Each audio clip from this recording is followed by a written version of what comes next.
And how can one conquer death? What is the secret of conquering death? The secret of conquering death is to become a devotee of the Lord.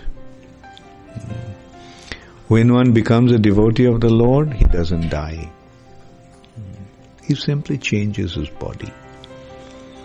Because by becoming a devotee of the Lord, he becomes situated in his spiritual identity. And because he is situated in his spiritual identity, because he is situated in his spirit soul, because he is spirit soul, then he sees how he is changing his body. That is the difference between a devotee and a non-devotee. One who is not a devotee of the Lord, he stays in his body consciousness. He thinks that he is his body. So his entire consciousness is in his body. Therefore, he doesn't have any understanding beyond his body. So when the body comes to an end, he thinks, I am also ending.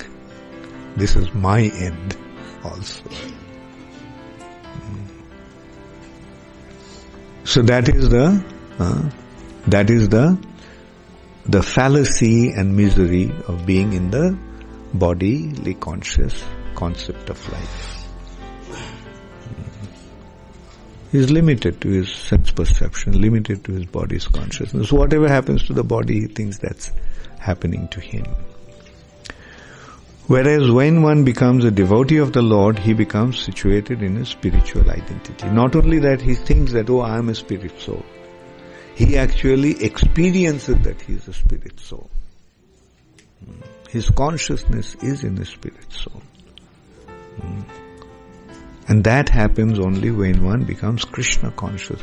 When he becomes conscious of the Supreme Personality of Godhead, he then becomes situated in his pure spiritual identity.